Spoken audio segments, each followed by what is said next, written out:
Bugbear Entertainment was founded by, I'm not even going to try and pronounce that name, on March 2000, and to this day they have solely developed racing games including Rally Trophy, Tough Trucks, the PSP port of Sega Rally Revo, Ridge Racer Unbound, and what would become a spiritual successor to the game I'm currently reviewing, Wreckfest. But their most notable release that helped them reach commercial success was FlatOut, even if the journey wasn't exactly smooth sailing. Starting development on November 2002, it took them 9 months of work using what they learned when making Rally Trophy and Tough Trucks, and they had a playable demo to show off to multiple publishers. Unfortunately, their general responses were along the lines of not interested or we want a console port, which was difficult, the latter because it requires a lot of additional resources and a special license which they didn't have at the time because their previous games were PC exclusives. That is until they made a playable PS2 version, signed a deal with Empire Interactive, and FlatOut was announced on April 2004. Development, particularly towards the beta stage, was chaotic. It was poorly scheduled, resorting to crunch time to compensate, working 10 hours a day, 6 days a week. There seemed to be moments that they thought the project would be cancelled, particularly when they're at the point of implementing the online features, the network play, the PS2 and Xbox Live. It was important to get these features into the console version so their game can go gold on all systems, basically. Unfortunately, the programmer responsible for that part of the game, the only person who knew how to program it, he realized he had to perform a mandatory military exercise session that same day,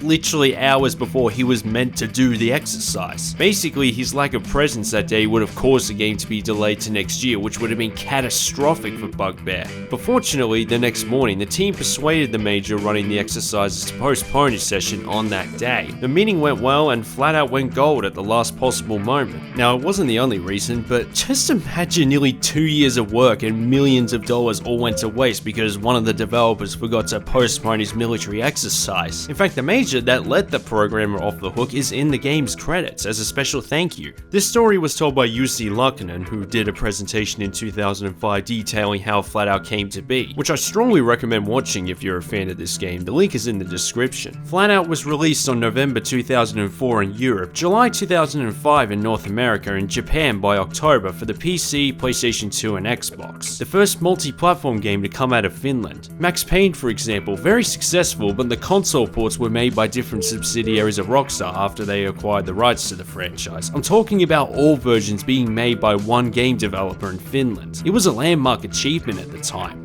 And obviously we're looking at the PC version that I got off Steam during the end of financial year sale for $1.78, so even if the game might suck, I feel like I got my money's worth already. Honestly, until this review, I've never even played a FlatOut title before. On first impression, it looks like a shovelware racer. I do have FlatOut Ultimate Carnage on the Xbox 360, which came part of a huge $20 bundle of Xbox games I got back in early 2019, and it's taken this review to finally put this game in the 360. It's one of these backloggers I didn't think much about. The only reason I'm finally getting around to playing these games is because of my supporters on Patreon. It's the latest of the most voted suggestion. Thank you, Honza135. Remember, if you support ColourShed on Patreon, one of these rewards include being able to suggest which games I review, and the most voted one will be reviewed every 2 videos.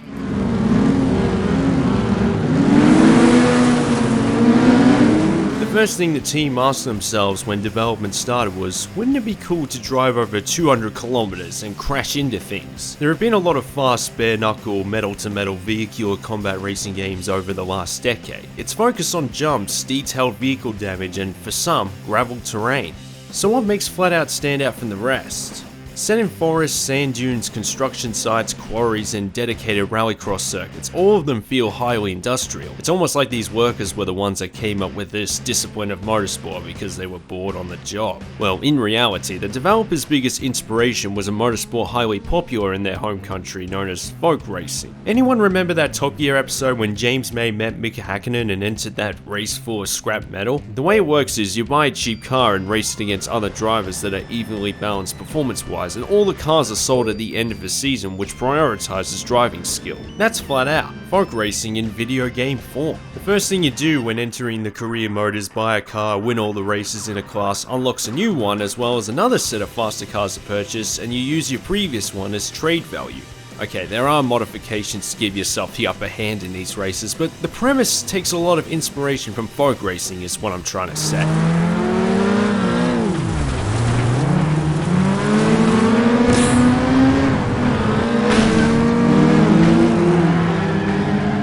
standout feature of FlatOut in 2004 was its physics engine, one that we use well into the next generation because it's so realistic and well detailed for a game of this type. There are props, obstacles, environmental hazards, whatever you want to call them, on the circuits that affect your race in the right way. I like that each one has the same weight to its real life counterpart, like hitting a rock is more likely to stop you in your tracks than a sign made of wooden boards. I know this sounds like another, well, duh moment, but it feels more obvious compared to other racing games where most of them don't even have obstacles. Not that it needed to, it's just the best way to demonstrate how the physics work in FlatOut. If you look at the work in progress snapshots, it almost feels like anything can be smashed into. Just an impressive physics engine for its time. And playing it on a modern PC helps it age more gracefully.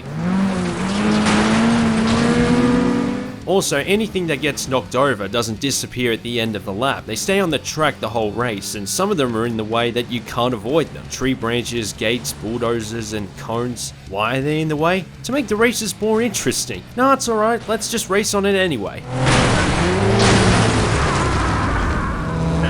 And the amount of damage these obstacles cause is also unique, like it affects every single component of the car. Engines, shot suspension, bent chassis so the car doesn't drive straight, for example. But not to the point that it feels like a simulation racer, not even to the point that a car is too damaged to continue, at least from my experience. And if you go too hard head on, you fly through the windscreen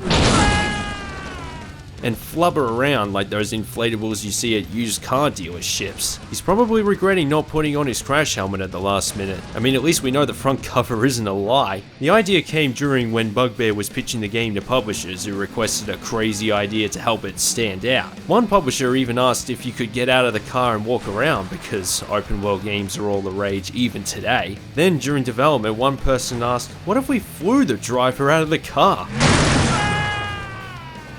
The rest is history. And this was the moment the developers decided to focus more on arcade racing rather than simulation.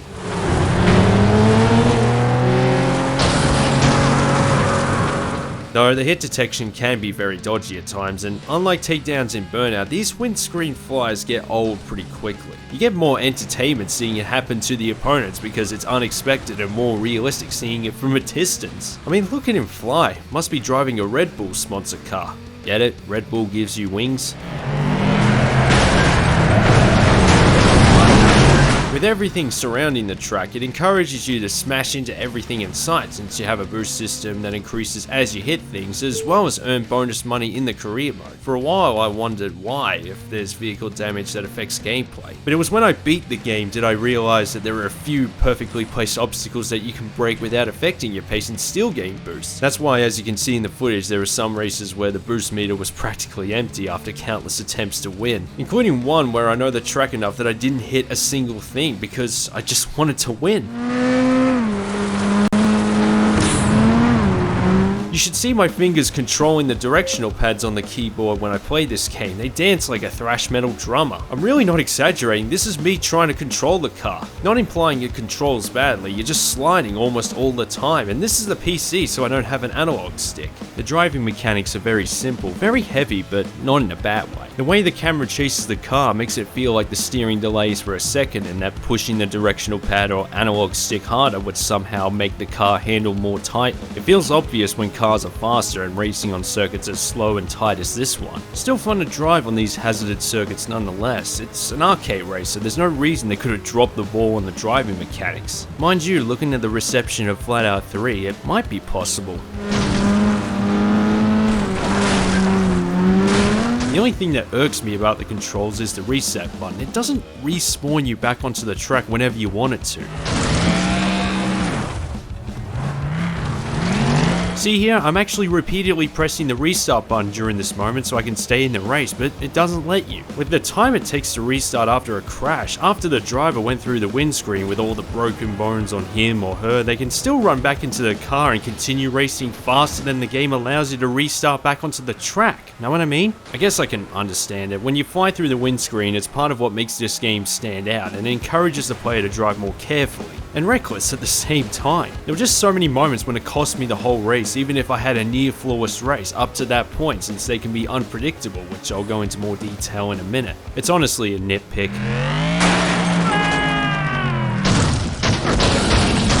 There are also bonus events that utilize the silly aspects of FlatOut, including long jump, which might as well be called shot put or javelin, or high jump, where you launch the driver almost literally out of the stadium and leave him or her hanging from a safety net 100 meters above. One of the weirdest sentences I've ever said in a game review. But oddly, they don't count as part of completing the career mode, it's just another way to earn money. I don't know why that isn't the case. Why not give the player an excuse to enter these, especially if a lot of them are stupid fun? That might explain why I struggled when I first discovered these events. You only have a chance of winning these bonus ones if your car is quick enough for the gold events. Because there are no championship-based events with a point system and the highest number of laps in every event is 5, even in the final category you can argue that races are too short. But on the plus side, because every circuit has at least 3 different variations, you're always driving a different track layout in literally every single event, whether it's a certain variation or racing it in reverse, which makes it less monotonous than a lot of other racing games. And as I explained in the circuit design, even the opponents are also prone to making big mistakes, even if you're miles in the lead. As you drive past from the other side of the track, there's evidence of opponents smashing into obstacles hard. At least we know there's no rubber banding AI. It's unpredictable, but not unfair. Once you've memorized the circuits and your race car is modified to more than keep up with the opponent, the game is a breeze. There's no difficulty curve increase whenever you're in that category of events, bronze, silver and gold. If anything, it's more about being able to drive on these obstacle-filled circuits fast to the point of cameras in the replays appear as if they can't keep up with them. One event at a time, know the elevations, the sharpness of the corners where opponents are most likely to drive dirty and don't run into any hazards opponents left on the track. And by the time you reach the final race of the gold event, when you've installed every single upgrade available, you'll find yourself susceptible to flat landings on those jumps, which cause the same level of damage as a head-on collision, albeit without flying through the windscreen. Yet it's the only way to win these races. It feels like there could have been one more row of events with tracks designed to be impossible to win without damaging the car and pushing your abilities as a driver. A big part of what makes folk racing work, it adds another difficulty curve to the end of the career mode, the right kind of one. Instead, I don't know, it feels like the game ends abruptly after that.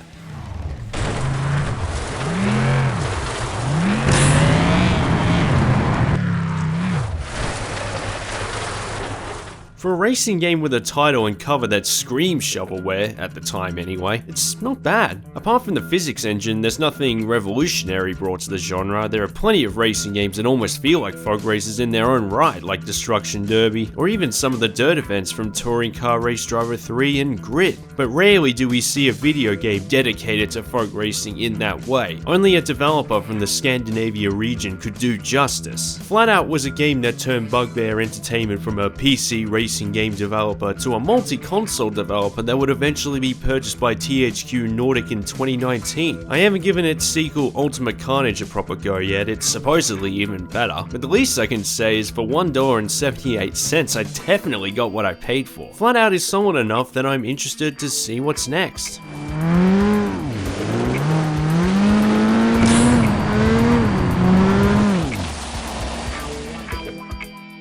Thank you guys on Patreon for your support, particularly Bribs, Middleback, Cooper Munn, Darcy McIntosh, David Myers, Eric Barboza, Ian Walker, Indy DM, Mike Camilli, Moek Bal, Montego, VXL, also Honza135 for suggesting this game on Patreon, and of course all of you for watching. It's been a very busy month outside this channel, near 40 hours a week of work, running a half marathon, attending PAX Oz. Thank you everyone who came to the group meetup, by the way. It was cool meeting you guys, getting a photo, signing game covers, my first experience interacting with fans of my channel in person. Anyway, now that this review is complete, I'm going on holidays across New South Wales and Queensland, the first real holiday in nearly 4 years. If you haven't watched my most recent channel update, that should give you a perfect idea of what I'm up to in more detail. The link should be in this outro. Don't forget to also like, share, subscribe, hit the notification bell. Please hit the notification bell. Support on Patreon, follow on Twitter, Facebook. Thanks again for watching, and speak to you soon.